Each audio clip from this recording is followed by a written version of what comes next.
Esse é um áudio de retomada do podcast, do Bates Podcast, e o título dele é Cartas Marcadas. A última vez que eu gravei um episódio, eu tava falando sobre Coringa, e eu ia passar 5 episódios falando sobre. Eu não lembro em qual episódio eu parei, eu acho que eu devo ter feito 1 ou 2 sobre. E aí eu ia passar para um outro personagem. Como faz muito tempo, eu acho que uns 4 meses, talvez 5, em que muitas coisas aconteceram, em que eu também fiquei sem celular, eu perdi muito o fio da meada. Então eu vou retomar de um ponto, vendo se vai funcionar. Dentro da simbologia que o Coringa tem, né, que existe sobre ele, tem coisas de palhaço, tem coisas de serial killer, tem o próprio baralho. Eu vou trazer essa questão das cartas marcadas porque eu acredito que ele seja uma das poucas personagens dentro desse universo que sabe como tudo vai terminar. E não de uma maneira que exista um grande destino ou que tudo esteja predeterminado, mas pelas próprias atitudes dele, pela forma como ele decide agir e viver, é lógico que ele tem, lógico pra mim, né, que ele tem consciência de qual vai ser o final dele, qual vai ser mais ou menos o impacto que ele vai querer causar na cidade, em Gotham, né, no Batman e tudo mais. Então eu acho que realmente tem questões em que dá pra colocar assim, que tudo pra ele é uma grande brincadeira. Esse processo todo, essa jornada, pra ele é uma grande piada, mas eu acho que o princípio e o final tem muito, talvez, a pessoalidade, a verdadeira natureza dele, que a gente desconhece, o passado, e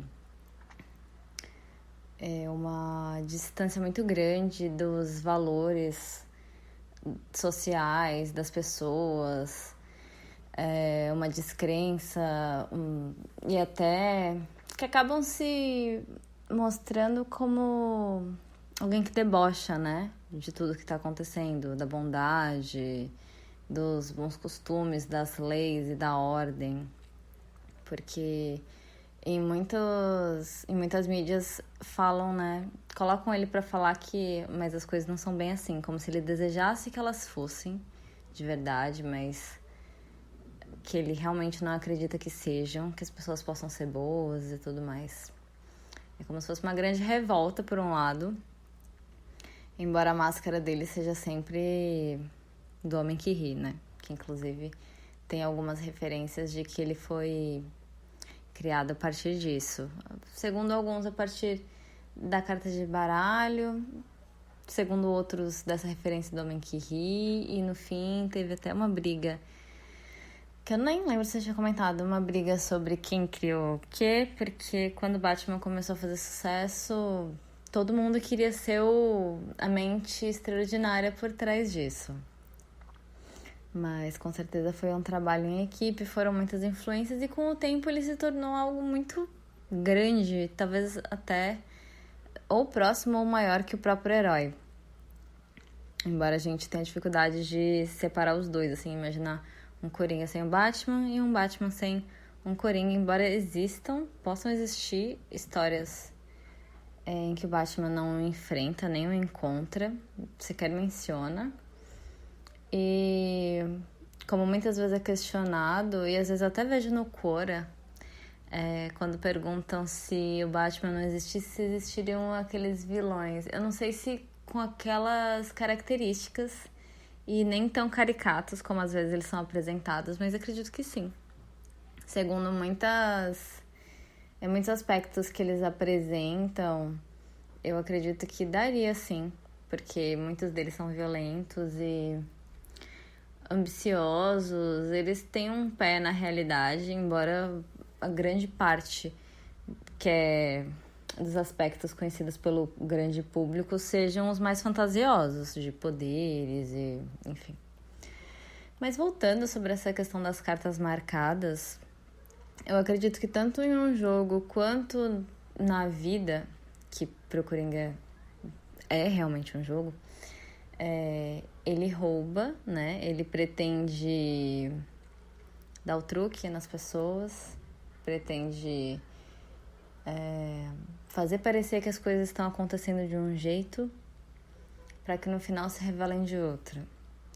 Então, eu quero trazer que ele sempre apareceu, desde os primeiros quadrinhos, como alguém imprevisível, que a gente não...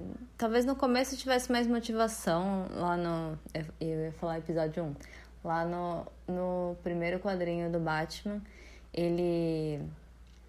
Por um lado, ele quer roubar coisas valiosas e tudo mais, e talvez matar o Batman e tal. Parece um vilão comum, e com o tempo vai sendo construída toda essa imagem de que ele não é comum. De que ele faz algumas coisas que os, entre aspas, criminosos comuns fazem, só que ele tá em um outro nível. Um nível, assim, de maldade, de monstruosidade, de separação total do que é humano, do que é benéfico. Ele, inclusive, é tido como, de certa forma, uma entidade. Que eu acho que eu já comentei isso, talvez num episódio anterior. Que quando... Isso tanto na vida real quanto na ficção, quando você não entende muito bem a motivação para atos negativos de alguém, você desumaniza essa pessoa. Você o torna algum tipo... Você o compara com um animal na selvageria, ou transforma em um monstro, em algo assim, como se fosse criado para isso, né? Como se não fosse alguém que se perdeu, mas como se fosse o próprio mal. Em muitos filmes, em muito conteúdo de ficção, existe essa questão. Essa colocação do mal, do vilão, do oponente. Tudo bem ter o oponente, só que eu não acho que seja pra tanto assim, que alguém seja a própria figura do mal, né? Que não tenham outros lados. E a gente, assim, não sei se felizmente ou infelizmente não vamos conhecer esses outros lados do Coringa.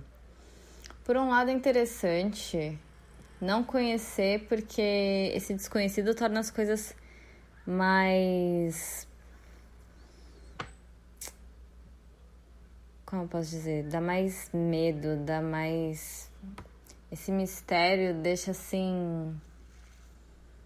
Dá mais gás sobre o que vai acontecer. Pra nós, a gente não sabe.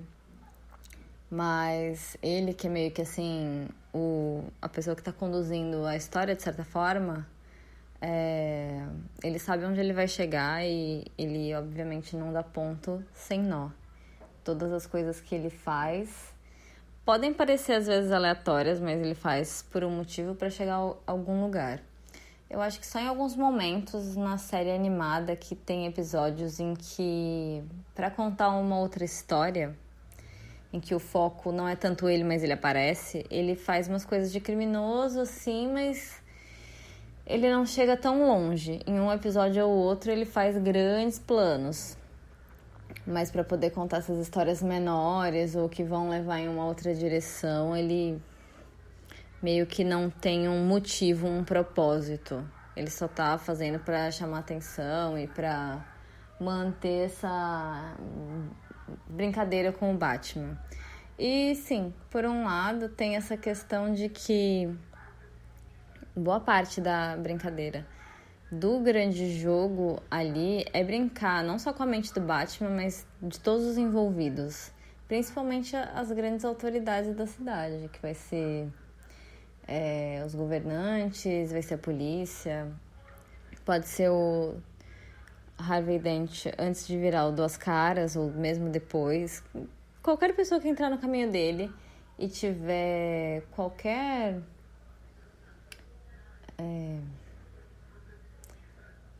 ou autoridade, ou poder, ou que seja interessante mexer e tirar do seu próprio caminho, né? Outros vilões. Eu acho que ao invés de colocar todos os vilões do Batman como um grande time, que é uma coisa que pra mim não faz o menor sentido, eu acho que jamais aconteceria, seria mais interessante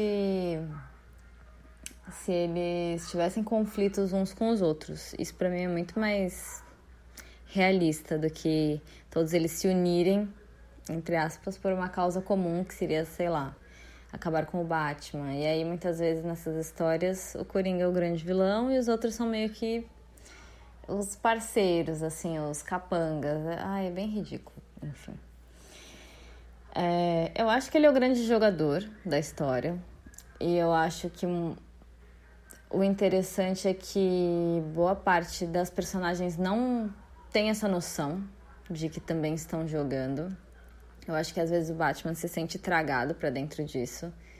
Que acho que outros vilões também assumem essa noção de que são jogadores, estão querendo chegar a algum lugar maior de conquista, dominação, enfim. E o Batman acaba entrando...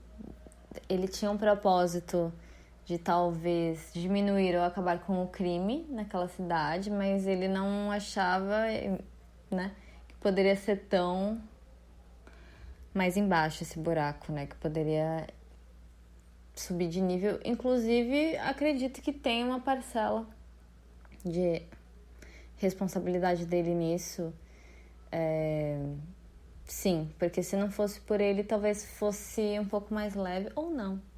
Eu acredito que nem o Hannibal gostava de brincar com o policial, os policiais, né, com quem ele lidava, não seria muito diferente com o Coringa. Ele ia arranjar alguém pra ser, não sei se o protagonista daquela história, mas pra pelo menos ser o alvo dele, pra ser alguém com quem ele ia brincar com a cabeça por um tempo, até chegar ao final, que ia ser o final dessa pessoa ou o final dele mesmo. E é o que eu acredito que vai acontecer no, entre aspas, grande final desse personagem, é a morte. Eu acredito que ele conviva com essa noção de que para ele não tem outro caminho, que aconteça o que acontecer, ele consiga conquistar alguns dos seus objetivos com relação à cidade, etc., ou seja lá o que for, ele vai acabar morrendo ou no meio do processo ou no final dele. Ele pode vir a conseguir as coisas que ele deseja, o caos e tudo mais, ou pode ser que ele não consiga, mas eu acho que para ele faz mais sentido esse final, ser morto por alguém, do que acabar preso, vivendo por anos encarcerado. Inclusive, eu acho que é só aí que faz um pouco de sentido a quantidade de vezes que ele consegue escapar. Não que seja fácil escapar, mas que se nós tivéssemos que criar uma linha do tempo em que ele existe e comete esses atos, ele fugiria ou várias vezes, ou não seria pego, né? Seria difícil de ser pego, e chegaria um dado momento em que ele seria morto. Mas acho que dificilmente ele ficaria preso, a não ser que ele ficasse preso por um motivo, aguardando um grande momento de virada. Mas era meio que isso, esse episódio. Que eu não planejei muito, que saiu desse jeito, mas vamos ver como acontecem os próximos. Eu vou me despedir agora. Aqueles que me acompanham vão ficar sabendo, e os que ainda não acompanham, depois eu vou postar no Instagram. Beijos!